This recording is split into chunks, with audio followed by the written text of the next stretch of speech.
Plays the Thing with your host, Judy Sleed. Famed artist, Bill Durham. Now here's Judy.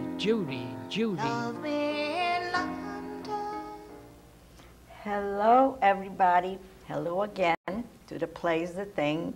And I have Bill Durham here today to play with. Hi, Bill. I could freely say that. I know Bill for a long time. And he's here today. He's a very well-known artist and sculptor, and he's very, very talented. So you hail from Michigan? That's right. Originally, I'm from Michigan. He was born and raised there and left there in 1961 when I moved to Manhattan. I was in art school at Michigan State. I studied there, and then I taught there as a graduate assistant, and my mentor was Charles Pollock, Jackson Pollock's older brother. And when I was teaching there, he's the one that suggested to me you're not a teacher, you're a painter. And he said, go to New York. He said, that's where you belong. And within 10 days. Good advice. Yes, it was very good advice. It was the smartest thing I could have done. And you've been painting ever since? Well, I knew from the age of 5 what I wanted to do. And I started at the age of 5. You know. You still have any paintings from then? Oh, I'm sure my mother does. Oh, yeah. Yes, I would think I would save it. Yep. If I was your mother. Yeah.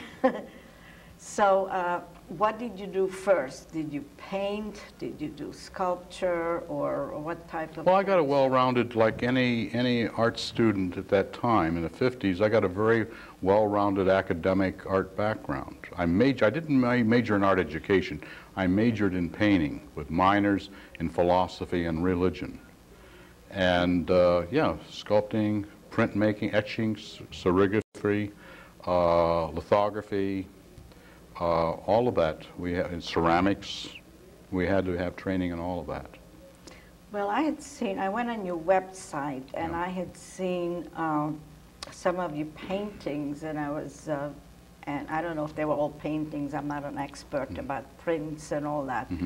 But the subjects were really very, very interesting. Especially I liked the one with the Marx Brothers. How did you arrive at those figures? Oh, the sculptures. Yeah. Well, that was something I did in the mid-'80s. Yeah. You made the two of them tall and one short. Yeah. Yeah. It's funny you pick those out, but yeah. Well, that looked familiar to me. Yeah. And yet a lot of other things that I was very amazed at. I was always wondering, how did you arrive at the names of what you were painting? Like liquid gold. I didn't actually name that. No? My wife, who's very heavy into jewelry, when I finished, it's a very large painting, and she saw, oh my God, it looks like jewelry, it looks like liquid gold. Oh. It's a very sensuous piece, and she's the one. That's the only time she's ever named anything. Normally, I think I hate naming. I think any artist really hates naming them. Really? Well, you have names like September, West Wing, and Surfing. Yeah. West Wing, that's not after the TV show. No, it's not. What TV show didn't exist at that point? I know. Yeah. And Octothorpe, what does that mean, Octothorpe? It was a combination of a couple of different things that meant something to me. A lot of times I name my paintings, I got that from Jim Brooks. I mean, basically he made up words, and I do that occasionally too, to name them. Because I mean, a lot of times I didn't, especially when I was going to some of the abstract paintings, I didn't want people to have anything to really identify with. I didn't want an introduction to the painting through a name. I wanted them to get immersed in the painting itself. And so it would be not misleading, but I didn't want a clue being given. Yeah. And the other one, which is Acabonic too? Well, I did a whole series on Acabonic. And it says, and I still do Acabonic. it was sold. Well, yeah, and I sold a said. lot of work, but Well, would you care to say how much it's? no, No? I don't talk about prices, Judy. Okay, but Yeah. I thought I'd ask anyway. Yeah. Yeah, the Acabonic series is obviously derived from out here. You know, I moved out here in 1966 and became totally immersed in what was, you know, the names, the locations, and really that's one of the reasons that my painting started to change at that point. Like for a year, when I first moved to New York in 1961, the Vietnam War was escalating at that point. And I was brought up in a very political family. My father was a scientist, and he was a chemist and worked on the Manhattan Project, the atom bomb. And politics was, and my mother, who was Finnish, my mother was very far left, and she still is to this day. She's 97 and very much alive. And Wow. politically, she's just as astute as always. And my father was conservative financially, but politically he was a follower of Gandhi and a man of peace, and the irony that he was chosen to work on the Manhattan Project, but he did think he was saving lives. But because of that whole background that I was brought up with, I became very upset in the early 60s of the war itself, especially when the Buddhists started burning themselves. And my first exhibition in New York was in 1964, and I didn't mean this to be funny. I called it Madame Nu's Barbecues, after the Buddhists setting themselves on fire. And out of that, I mean, I started using, this is why I brought one of these, I brought 4 different paintings here today. One from, you know, from pretty much each period that I've gone through. These were basically this, well, a television image breaks down. This is, you know, the horizontal bars and that sort of thing. So that's what. I remember that well. Yeah, and the social, and I started doing a lot of social commentary. You know, about I did a lot of political commentary and social commentary, and in 1968 was kind of the crowning piece. The Chicago Convention and the police, you know, beating up the protesters and the students. I set out to paint a painting on that, and I did. It took me a year and a half to complete. It was painted along the horizontal bar technique that this is an example of. And it took me a year and a half to paint. And by the time I was finished with it, I said, that's it. No more political paintings. It's 7 by 22 feet. And 22 feet. I still am very politically active. It's just that I don't do it in my paintings any longer. So that's when I made a big transition into realizing I felt like somewhat of a hypocrite, living out here, walking the beaches, and painting riots. Somehow it just didn't wash anymore. Didn't wash. And it did not wash. And so I started. It must be the seawater. It was the seawater and other things. Yeah. So you were talking about this painting is in particular, or?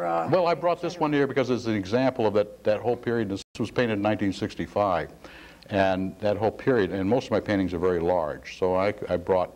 This is kind of small. This is a small, so I could be able to show it.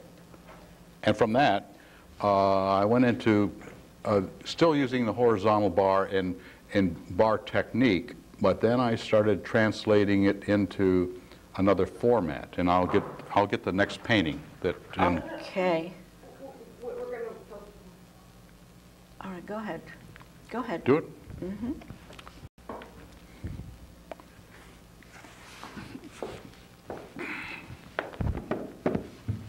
The next painting. My next question was going to be, which of your paintings sell more, the big ones or the small ones? Well, naturally, the small paintings sell more because they're not. Push it over a little. This way. Yeah. Was Okay, it's not going to fall, hopefully.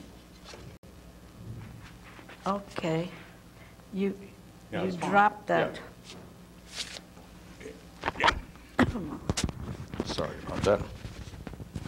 Okay, so this is a painting of, This was painted in 1971, and this is typical of the transitional painting when I started painting. This is called Passing Storm. And the storm on the top. all of it. All of it is All a three storm. segments. And the irony of it is that I'm having this retrospective next October, and I totally forgot this painting existed. I went up and it was up in my loft going through all my work, and this has been tucked away for 35 years. Wow, And I didn't know it. I totally forgot that I painted it. And so I found a number of surprises up there in the loft of paintings that will be shown for the very first time. This has never been shown before. But this was still using the bar technique, but then starting to incorporate the actual brushwork into like the cloud cover and that sort of thing. So I worked this way for quite a while. You did. Yeah. And the way you're saying that, it means that you made some sort of a change. Yes, I did. Yeah, a conscious change, yeah. Conscious change. Well, Yeah. what happened? Because I got tired of painting political paintings. That's why. And I wanted to really paint all the beauty that was out here and the things that really impressed me. So I started doing a lot of paintings that related to the weather, to the ocean. And I started doing some, because the paintings for so long were so serious, I started doing some very little humorous paintings. I like humor. Yeah. Yes. So are you going to show us the next painting? Yes, I'll show you. Or you want to tell us more about No, this this is one? fine, because the next one is when I started painting the paintings that I became known for quite some time. Okay. Next time we have to get a stagehand to do all this work. But it's a good exercise, I always say. This is what I painted. It's like I stopped doing the lines, and just did, started painting the sky, the sea itself, and Now, I could tell the difference. Yeah, This is yeah. very vivid. yeah, The I other changed one I was changed the like colors, serene, like yes. the one you have Dan's papers there. Yes, I Yeah. wanted to show Which this is, yeah. cover here. I did a number of covers for Dan's papers, yeah. Dan's paper, of course, this is the paper in the Hamptons. I guess so. And of course, it's an honor to be on the front page. So That particular painting is 7 by 8 feet, and that's typical of the size I work. This is very untypical. That's why I brought this one here, because I never worked this small, but I did, did have that's it. very beautiful. Yes. And how long does it take to paint a painting like that? Well, I can't really answer that honestly, because I try to work. I used to work on 3 or 4 paintings at a time. Mm-hmm. So I would have technically some were drying while I was working. It depends on my mood when I go in the studio. I'd go in the studio 7 days a week and work, 7 days a week. And it depends on where my head is at, whether I feel like diving in and finishing a painting or doing something mechanical like stretching a canvas, building stretchers. So I always have paintings in different stages. So it's So I can't really put a time frame on it. no, because you Yeah. do more than one I at do a more time. than one, yeah. So Yeah. at one time, if you may stop this one and you don't go back to it like a few days, then you look at it and say, hey, now this is what I have to That's do. exactly right. It's something like writers do that. Yeah. I met Dan, talking about Dan's paper. Yeah. Dan is working on several stories at the same time. Sure, yeah. So it's understandable. I have put paintings in the racks for as long as a year before I picked them up again. As long as a Yeah, year. yeah. But don't your feelings change? Yeah, they do. And that's why I put them away. I mean, I come to some problem that it can no longer be, I've lost contact with the painting. I'm out of touch with it. And if I feel like interesting. if it's really worth saving, instead of taking it off the stretcher or painting over it, I put it away. And then it happens frequently that, aha, I'm ready to finish that. You don't forget it, but then all of a sudden you could be working in a painting that could have similar problems, and you resolve it, And then I pull the painting out of the... Yeah. It's very amazing. It's just like a writer. You get like a writer's block. You just can't finish it. Yeah. So you have to go on to something else. Right. And later on, something comes to you. Same thing. It's very interesting that you do that with the painting. So that means your whole mind and your feelings, your soul gets into it. Yeah. And if it doesn't come out the way you feel, you want to put it aside until Yeah, try to be objective about it sometime in the future. That's very interesting. That's why I love this show, because I learn a lot from the people I interview. I never even heard of those things. And I do some traveling too, and when I come back into my studio, a lot of times I'll pick out something mechanical to do. I don't dare pick up the paintbrush the first or second day I'm back, because I'm out of touch. It's like a violinist. I mean, you're not practicing, you know, that sort of thing. And so, I'll start stretching canvases or start doing some drawings to get back in the whole momentum. And so you have another painting that it looks beautiful. You want to show it to us? yeah, this is where I am now, and I'll talk much more about where I am now than where I have been. Okay. That is really very, very beautiful. And what happens if, like, somebody sees this and, like, two people want one? What would you do? You could paint another one for them? I could paint one, I'd call it a second cousin, but I wouldn't duplicate it. I was only Yeah, kidding. well, no, I'd have that but happen. This one, I could see many people wanting it. Well, let me tell you, there's a big change in my life occurred in 1998. I had a massive heart attack. I'm a recovering alcoholic, and the alcohol, I had considered myself a controlled drinker for a long time, and I crossed into that no man's land and lost control, and I paid the price, and it was probably the best thing that ever happened to me.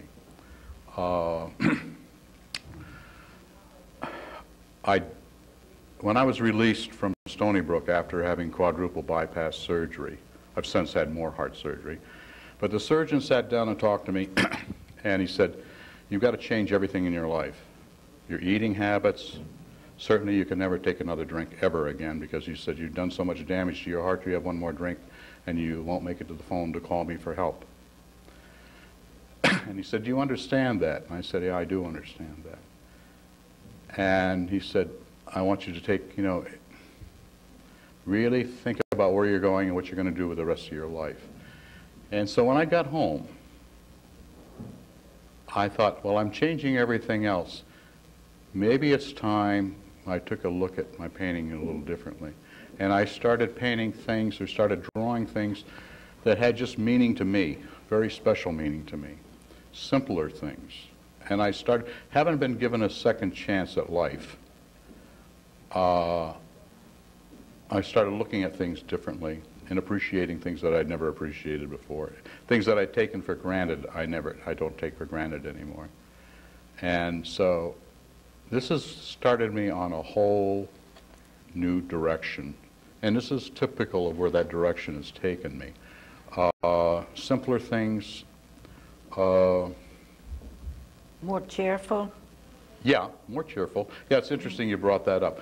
I had a New York dealer come out to see my work that was interested in taking me into his stable. And he spent a couple hours in my studio and asked me to leave while he did this. And so I left, and he looked and looked and looked. And he picked out a number of paintings that he liked and said, I'd like to show these, in the future. He said, and he didn't ask to take me in as part of his stable for the simple reason, he said, I find your paintings too joyous, and, well, that was his personal taste. The paintings he did select for a future exhibition are all a little on the darker side.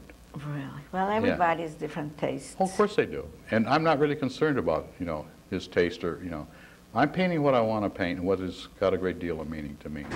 But the interesting thing, too, now that I'm sober, is that no longer do I work on 3 or 4. I can handle easily 7 or 8 paintings in different stages, because I have the concentration now. And I think I'm painting a lot better than I did. Some dealers and some of my collectors wouldn't agree with that, but that's not my concern. That is not my concern. Well, that's why your paintings are probably good, because you paint for yourself, not for others. Well, I never did paint for others, but the whole thing is there were things, especially the political paintings, these were statements that I would try, that I wanted to make. Yes. I'm not making statements anymore. I'm just doing very personal paintings. I'm making a statement of sorts. Of sorts. Of sorts, yeah. But I'm basically, I do a lot of walking on the beach, much more than I ever have. Do a lot of, I photograph a lot of things. And I do a lot of drawings, a lot of watercolors, just putting my thoughts down, disciplines that I never really fully took advantage of before. And you have exhibitions or art shows, or how do you go about showing? Yeah, I have. Yeah, I've been showing you where.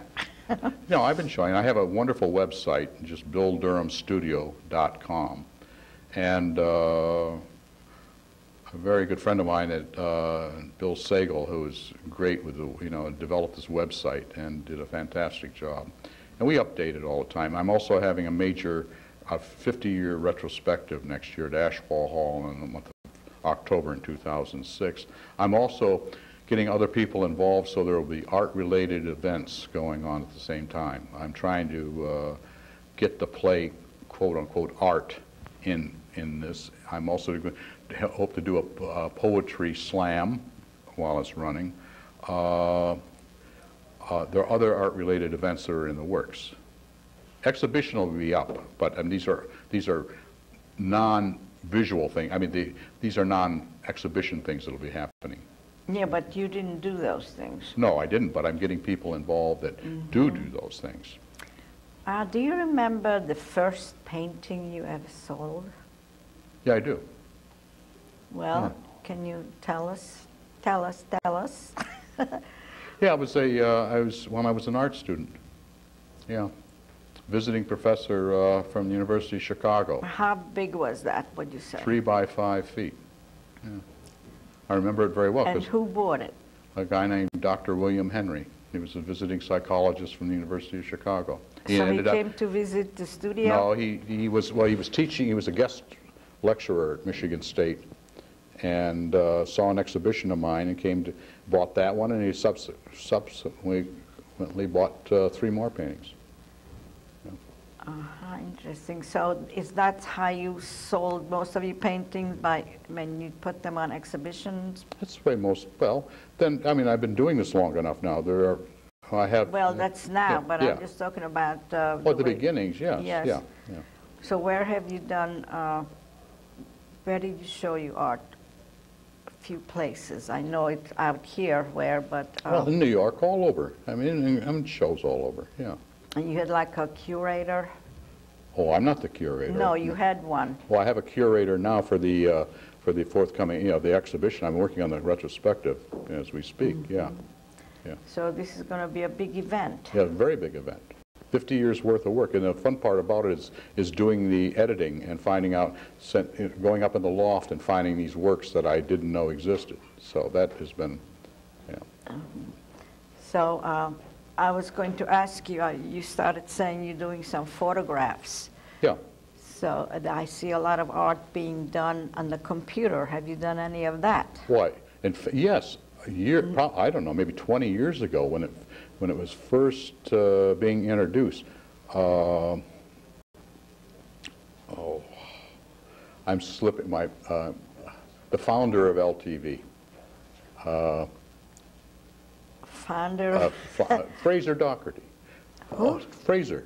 Oh, you mean this founder of LTV? Yeah, LTV, yeah. I thought you meant the founder of television. There was a thing that came out 25 years ago called the Paint Box, and he invited a number of us artists to do that. Yeah, I know Fraser very well. Yeah, and so we did it as a benefit for LTV. So it was my first experience on a computer. Do I do digital work? Yes. No, I don't. No, that's too fake for you. No, it's not. It has nothing to do with being fake. Too mechanical. That's just not my cup of tea. Yeah, I'd rather be much more of a hands-on. I like the smell of paint. I like the feel of paint. I like the smell of paint too. I like the actual act of applying paint to the canvas. Yeah. Well, I have a special feature in my show as of late. It's called a trivia. I show a picture to the public who's watching, and whoever can identify it, like that one, they could write in, and then whoever gets the right answer, I'll have a drawing, and then that's going to be my next guest on my show. So, did you take a look at that? See if you could tell who they are. I mean, not out loud. You could write to me and tell me where that is. So who knows, if I pick you, maybe you'll be the next guest again. Well, I've been doing this for a while, and I'm getting some responses, so when I have a few, probably next show, I'll have a whole bunch of names. So it's been so nice to get to know you. I've known you for a long time, but a lot of things I didn't know about you. And I'm so glad to see these paintings, and I wish you success. You want to tell a little more about that upcoming event? Well, it'll be, I think, if I remember right, it's the last 3 weeks of October, and you know, in 2006 at Ashwall Hall. And there will be quite a bit of publicity about it. So it's next year? Or next year. Next year. Oh, okay. Yeah, and there will be samples from 50 years of work. Wow, we're going to have a lot of advertising. There will be advertising, yeah, and a lot of word of mouth. And the big thing is, too, is that I'm trying to do, because October's Breast Cancer Month, I'm trying to get the breast cancer people involved, and so they want to do something in which they're interested. The Children's Museum, I want them to get involved. I want to do things for, you know, a number of events. So it's been wonderful. Let's wave to everybody. Goodbye. Thanks for watching. And we'll see you again. It goes so fast, this half hour. I always try to say more, but there's only a half hour in the show. But it went very well. Thank you for coming. Thank you, Judy.